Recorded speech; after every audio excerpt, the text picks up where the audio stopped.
Hey, greetings everyone. Glenn Calloway from the basement. I am one day late for this.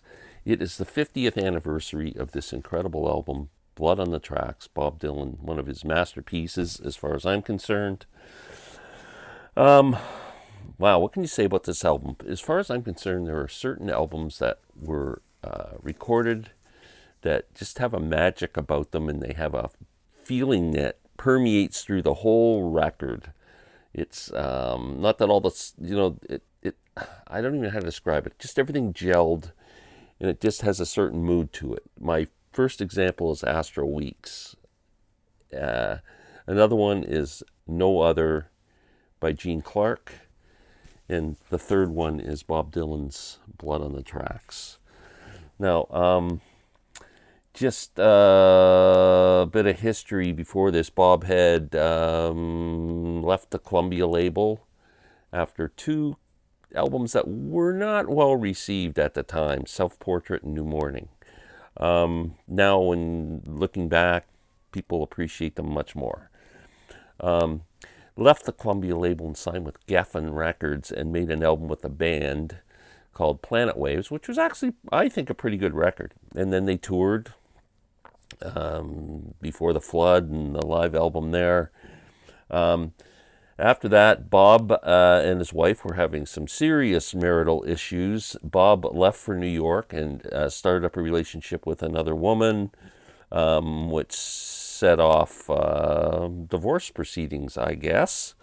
And Bob started writing songs and pouring his heart out about his divorce and losing a love, and the whole bit, and came up with this album.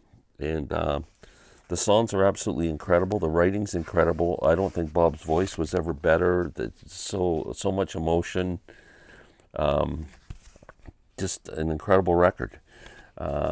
On the Columbia label. It was released on January 20th, 1975. Kicks off with Tangled Up in Blue. I mean, what a great song. Just great opener. Simple Twist of Fate. Fantastic. You're a Big Girl Now. Idiot Wind. Just a seething, acid-tongued song. You're Gonna Make Me Lonesome When You Go. That's side one. Side two, we get Meet Me in the Morning, kind of a bluesy thing.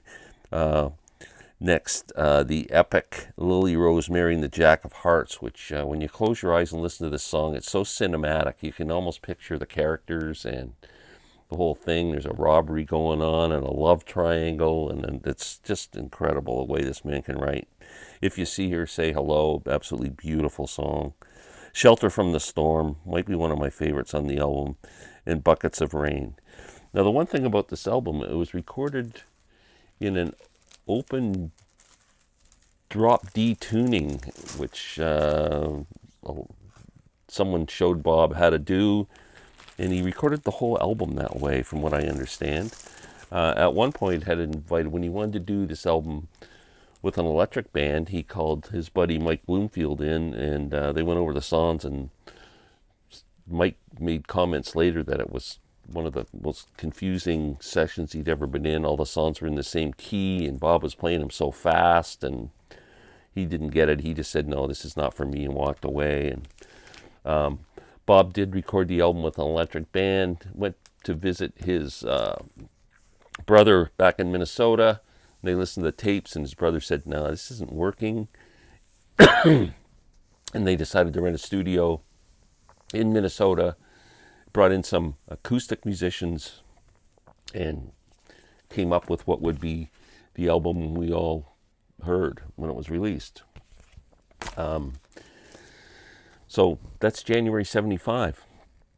In the summer of 75, he starts recording another album. He starts working on songs for what would be Desire, and puts together the Rolling Thunder tour, which kicked off later that year. Here is, I was happy and proud to be at both shows in Toronto. One show I sat in the fourth row, center stage, Thrill. And here's a ticket stub, and a copy of a poster from the tour. They released that afterwards on a bootleg series Rolling Thunder box set, and they actually used the Maple Leaf Gardens ticket on top of the box. Oddly enough, Bob was so focused, I guess, on the new songs that would be on the Desire album that would be released in January. It was December that I saw the show. He was playing all those new songs, and the only song that I know that came up that he played on here was Tangled Up in Blue, I think. Let me just verify that.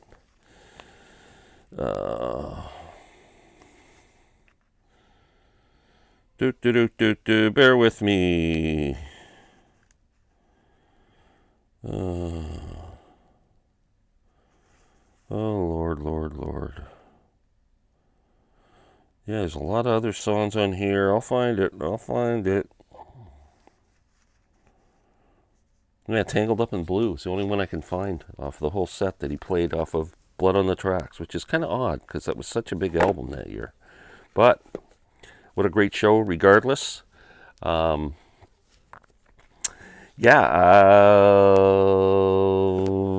it for Bob, I guess.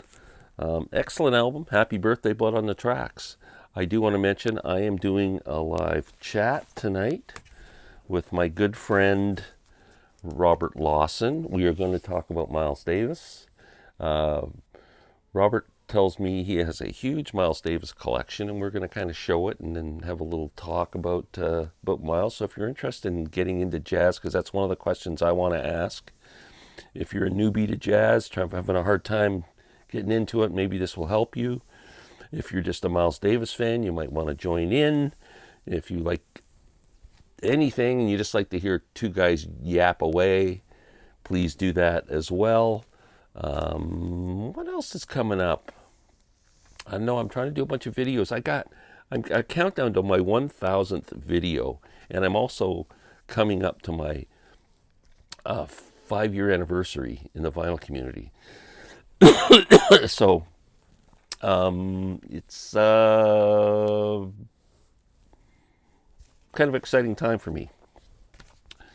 I do want to mention again, if you've not heard this album and you're not really a Dylan fan, you should still check this one out. This is a great album. I know my buddy Rob from Northern Reflections, Northern Revolutions, he can't do Dylan, but he tried with Blood on the Tracks, with Blonde on Blonde. He should be trying with this one, I think. Anyway, everyone have a great day. Thanks for nattering on, or allowing me to natter on. Take care.